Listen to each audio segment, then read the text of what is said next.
Hello YouTube, Dave here again. Recently, our gaming group decided that we were going to go on a little bit of a journey through the various editions of Dungeons and Dragons. Not really in any particular order, but our group had already gone through a 5th edition Rime of the Frost Maiden campaign, or at least a modified version of that said campaign because I run my games on a once a month basis. So I tend to kind of condense things or try to shorten things to have progress be made so that we're not playing the same thing for like 3 years. But we also started a 3.5 D&D game around the same time, going through the Savage Tide adventure path from Dungeon Magazine, as it was the only one of the three Dungeon Magazine, physical magazine adventure paths that had been released that I never actually got a chance to run. And I do have some members of the group that were also interested in experiencing things like 4th edition. So that was already, three different versions of the D&D game and only three other versions really left to consider. So we decided we were going to do just not in any particular order, but just going to go through some of the different editions of D&D. I had also started to get more interested in re-examining or re-exploring second edition AD&D, as it was the system that I first broke into the hobby with, but never really had a ton of good experiences with. So, when we wrapped up the Rime of the Frost Maiden campaign, the decision was made that we were going to start a second edition AD&D game. And at first, my plan was to simply run Return to Keep on the Borderlands. I had picked this up from DM's Guild Print on Demand with the express intent on actually running this for the group. However, several members of the group are already well aware and familiar and had either run it themselves or played through Return to Keep on the Borderlands on a number of occasions. So instead, I thought I would really go back to my roots, and I designed my own second edition AD&D adventure, which was going to be kind of an homage to the Keep on the Borderlands. It was going to be a very pared down version of it, but there were going to be at least some similarities to it. So I have here the adventure that I wrote, and my group is still in the middle of going through this, so I don't want to give away too much here, but I'll at least show you kind of the format. For what I did here, we got a little introduction. I do have some random encounters set up for when they were traveling from their starting location to where the adventure was meant to take place. And one of the things that I like to do when it comes to these type of things, especially in second edition or the old school D&D, where things like monster hit dice and stuff were meant to be rolled when you go into the combat with them, I decided to do number of appearing rolls and roll for their individual hit dice when just writing out the encounters themselves. That way they're always there, along with the pertinent information that I need when running the encounter. So for example, one of the random encounters that the players may have come across would have involved coming up against a group of goblins. So I did roll to have the number of goblins appearing. So we do have 5 goblins appearing in this particular encounter. I do have their THAC0, their armor class, their damage, their rate of fire, because they did have a short bow as well as a short sword. And the speed factors for the respective weapons. They both did a d6, so I didn't bother differentiating that there. And their XP values, so I ended up doing that. And I also ended up mapping out and creating several locations for them to experience. So I just wanted to do a little story, I guess, updates or sort of journals based off of when the players complete one of the maps or locations in the campaign. So again, this was sort of an homage to Keep on the Borderlands, but a bit of a different take and a pared down version of it. This particular version of the campaign actually takes place in the Nentir Vale, which you can barely see there, but I did print off the map for it, which was the default location for the D&D 4th edition game. I actually like the Nentir Vale quite a bit. I thought it was a really cool setting, and I really wish that we would have had the campaign setting book actually released. However, it was one of the books that was sort of canceled when the D&D Next playtest era sort of started. But I really do like the setting. In fact, before my 5th edition game transitioned into the Rime of the Frost Maiden, it was also taking place in the Nentir Vale, with the players being in Fallcrest. And yeah, so it's a setting, it's a location that I really like. Now, because this is an older version of D&D, I decided to have this take place in the past of the Empire of Narath, when they were at war, sort of like the Goblin Blood War. And this, I'm taking some liberties, obviously, just because I wanted to design something relatively quickly. But I do have the players at war. The nation of Narath is at war with a faction known as the Iron Circle, which is a coalition of monstrous humanoids. During a recent skirmish that had taken place, or not really a skirmish, but an actual battle that had taken place, the Iron Circle actually was dealt a pretty hefty blow by the Empire of Narath, and the player characters had somehow distinguished themselves on the battlefield. The forces actually withdrew further than they had, and the Empire of Narath was able to reclaim some territory, which got them really close to an iron mine that they know that the Circle had been using to help equip their forces. The mine was still located within enemy territory, but it was now sort of within striking distance, and with the battle having gone poorly against them before, and this being one of the smaller mining complexes that they had available to them, while they didn't abandon it, they aren't really maintaining the greatest force there to oversee and protect it. So the player characters were tasked with scouting out and seeing what they could do as a specialized strike team to drive out any remaining Iron Circle inhabitants. So the characters made their way to the where the mines were. There were scouts from the town of Winterhaven that had been able to chart a path for the players to take to get to the mines. And when they got there, they did find that the mines were sort of built into a little, I don't know if valley is quite the right term, a little small, like box canyon type of thing, where you did have the mountains surrounding it, but there was an area that sort of sloped downwards.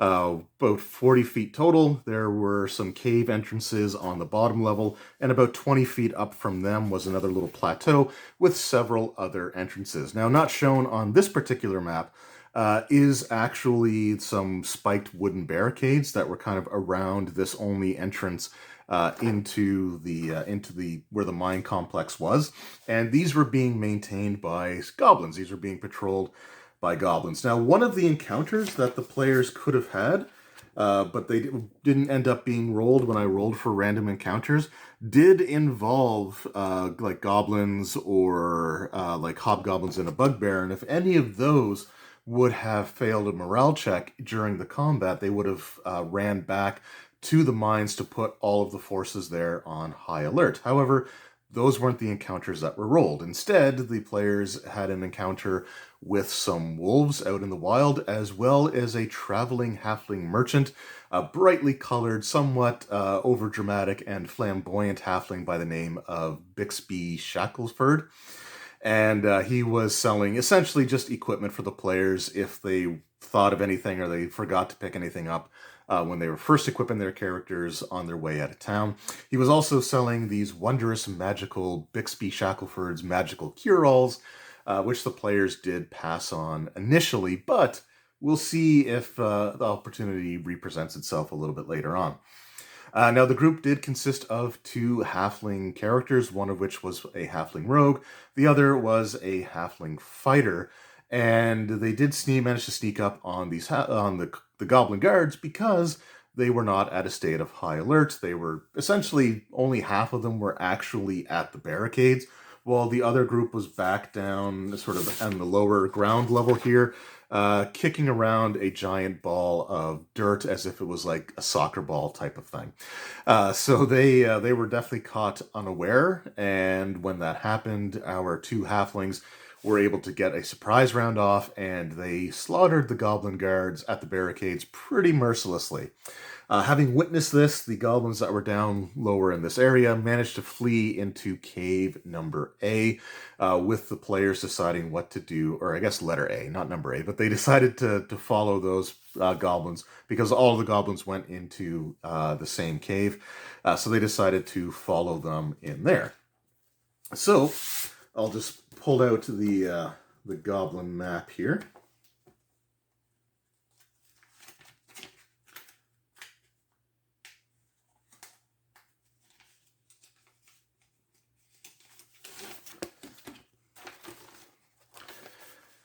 All right, so when they entered the Goblin Caves through this main entrance here, they did come into this large area, which was sort of one of the areas where they would sort of cook or congregate, and there was a bit of a fight that actually occurred in this location here.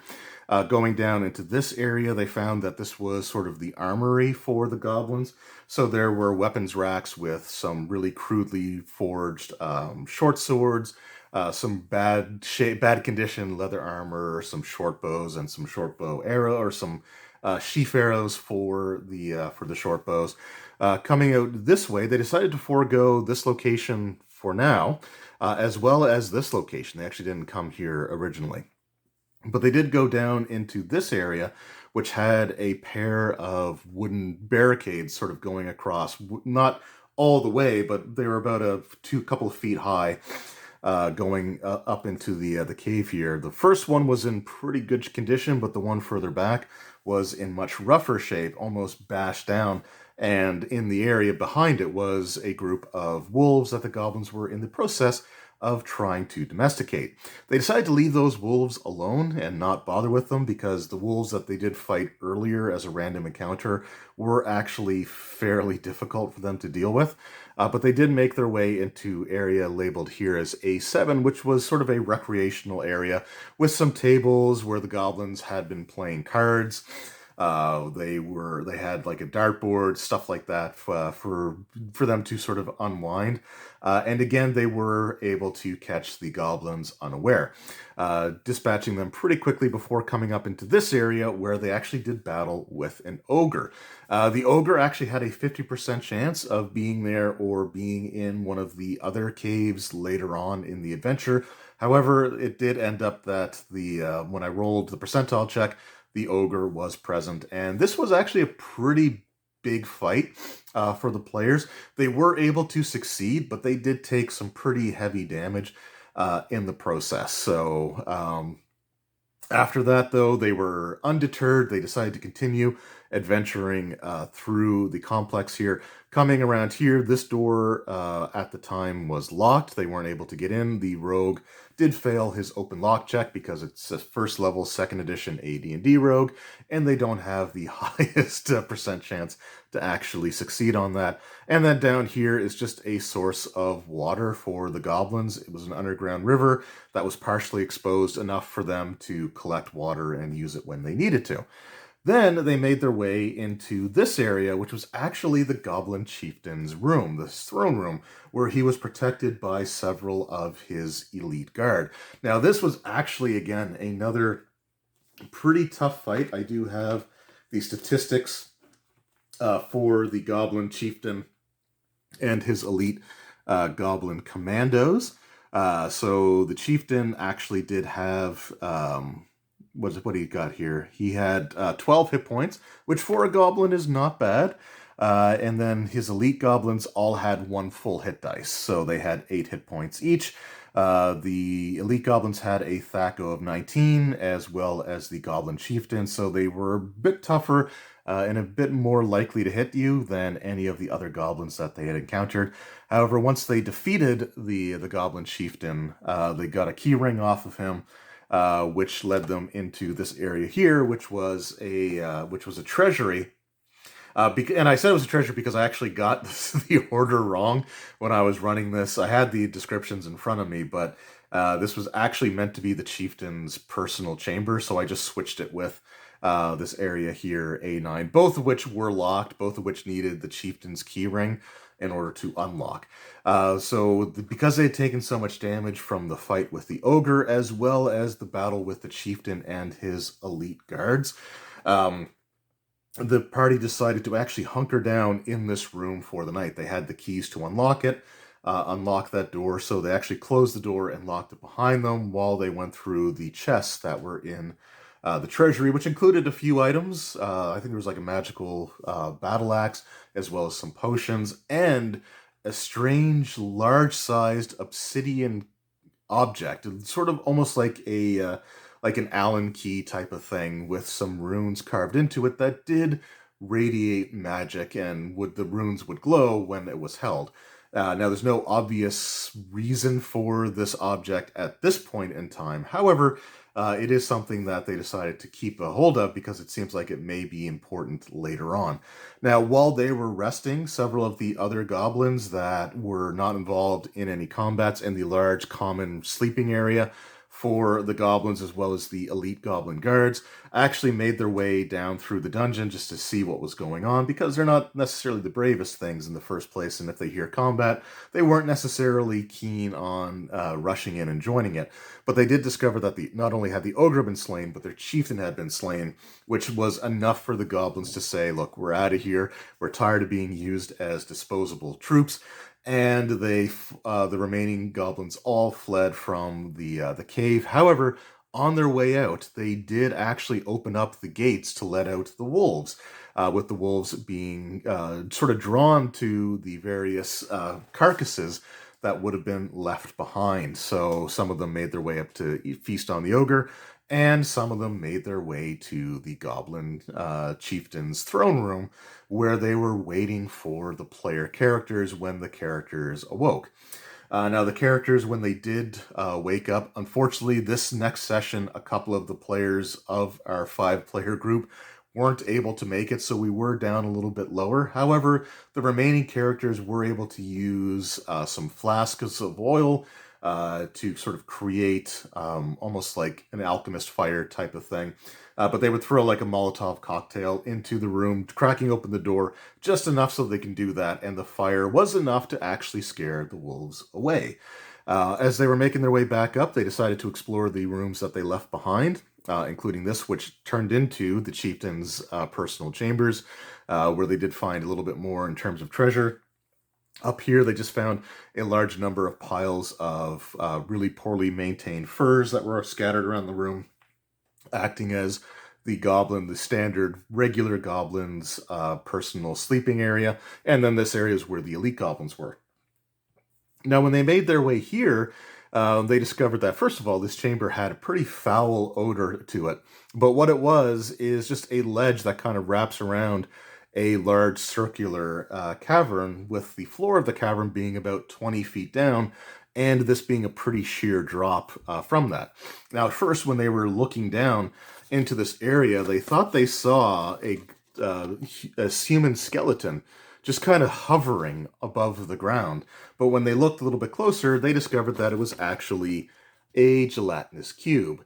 Now, I'm not going to say that they metagamed here, but they did say that sometimes these things will have valuables trapped inside of their body, like sort of one of those like Jello mold type of things.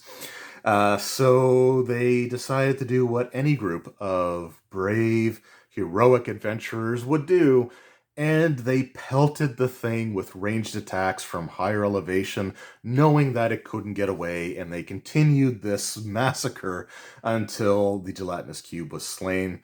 This was actually where the goblins were going to the bathroom. This was sort of how they were disposing of their waste. They would simply hover over the ledge here and let the excrement sort of tumble down, where the gelatinous cube might end up taking it into its body for sustenance, and on occasions, if the goblins had captured a prisoner or somebody needed to be made an example of, then they would throw it down into the pit with the gelatinous cube, and that's where the skeleton that was inside of it had originally come from. It was a soldier from Winterhaven that ended up getting a little bit too close to this area and was captured and fed to the gelatinous cubes. However, the players simply bullied this thing to absolute death. I did take some solace in the fact, though, that when the one player character went down to try to retrieve any treasure from the gelatinous cube, that he at least slid and kind of fell in a little bit of the poopy that had gathered at the bottom of the steep embankment. However, with that startling, massive victory under their belts, the players decided to make their way into the second cave that was down on the lower level. This cave actually had a series of winding corridors. Now, I'm not going to show the map here because they only just entered this location, and I really don't want to give too much away. However, they were following a hallway that kind of went up and over and then up and then went for about 60 feet or so. over before turning upwards north again. And the entire group stuck together. Now, I will reiterate that our group does have a thief in it, someone that is able to detect for traps, and the thief is a halfling, and a halfling was leading the party through this hallway, but it wasn't the thief, it was the halfling fighter who ended up stepping on a pressure plate because the corner where the 60-foot hallway terminated and started going north again, that whole intersection area was one large pressure plate. And when it was activated, arrows started firing at random, well, not random, but multiple angles coming out of the various walls. This was meant so that it would be more than like multiple arrows could still hit the same target. I think they rolled a d6 to see how many arrows may have come their way, not only when they were initially standing, but when they were also trying to run away, because there were enough arrows for a few volleys to take place. Of our three characters, the only one that wasn't knocked into unconsciousness was our halfling fighter, who was scraping by with, I think, 2 or maybe 3 hit points.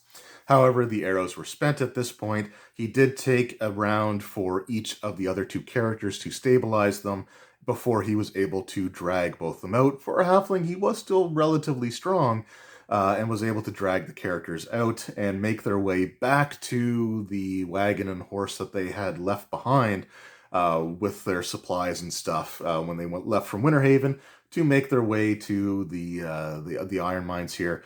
And on their way back, I did roll for random encounters, because with the 2nd edition AD&D hovering at death's door rule, it is really rough. It actually, the player characters, even if they receive magical healing, cannot be healed for more than a single hit point. So whatever they were at for negatives, if they receive any form of magical healing, they will only regain 1 hit point, and they can only gain that 1 hit point magically until they get a full rest in a comfortable location. So this meant that they were making their way back to Winterhaven. Now, as it would happen, when I rolled for the random encounters, the random encounter that I ended up rolling was once again for Bill B. Shackelford, the halfling traveling merchant, who has his various wondrous elixirs. And he was actually able to convince the players to purchase these elixirs from him at a bit of a discount by offering one as a free sample to one of the unconscious characters who was healed magically by the elixir back to that 1 hit point, regaining consciousness, though they weren't able to do much as they still are left in a feverish state. They're not able to sort of walk or do anything strenuous like they need to rest for several hours. So they bought the elixirs, they finally purchased all the elixirs from Mr. Shackelford, and they made their way back to Winterhaven, where our thief managed to gain 2nd level, because thieves gain 2nd level quite quickly in 2nd edition AD&D or old school Dungeons & Dragons in general, because they're not really the best. They still weren't particularly good at their thieving abilities. Their hit dice is not great. Although in Advanced Dungeons & Dragons versus BECME, or BX, they do get a d6 for hit dice instead of a d4. However, old school D&D, you rolled hit points at 1st level, so they were pretty hurting by the time they made it back to town. And that's kind of where we left off. So they cleared out the Goblin Cave, they managed to rout the goblins, who will likely not be a factor in the rest of the adventure. However, when they entered the 2nd cave, all they managed to find so far was that trap, and none of the actual inhabitants therein. So yeah, that's my 2nd edition AD&D adventure so far. And I think, like I said, what I'll do is when the players do clear out one of the caves, after that's done, after that session, I will record a video and just sort of keep a little bit of a journal for it going. And but I have to say, I'm really enjoying my trip down memory lane with 2nd edition AD&D. And like I said, I never really had any great experiences with 2nd edition, and when I was designing stuff back in the day for 2nd edition, I had just begun my Dungeons & Dragons experience, so I had no sweet clue what I was doing. So to actually sit down, and design an adventure from scratch. Even though it is inspired by something, it is still my own unique adventure with my own unique plot lines or stories that are taking place within it.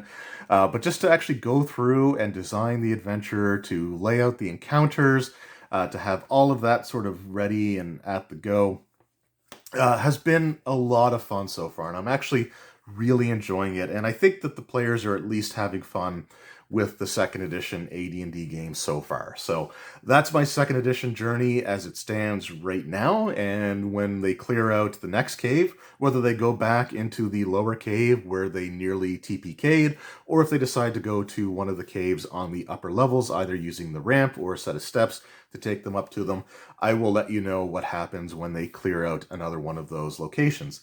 Anyway, thank you guys very much for watching. I hope you enjoyed this campaign journal. I had a lot of fun recording it. I had a lot of fun running it. I had a lot of fun designing the adventure itself. And like I said, just going through and, making the maps again. It's been a while since I've actually designed my own D&D adventure, and it was a lot of fun. Once this is all said and done, I might even try to find a way to convert everything into a PDF and make it available to anyone who might be interested in it. It's nothing like groundbreaking or amazing or anything like that. I wrote it in a couple of days. But if anybody's interested in it, once everything's wrapped up and concluded, I might see what I can do to make it available to you folks. But anyway, thank you all very much for watching. I hope you enjoyed. Let me know how things went in your recent gaming experiences, regardless of what system or edition it might be. Any cool stories you have from your more recent games, I'd love to hear them. So thanks again. I will see you all next time. Until then, take care.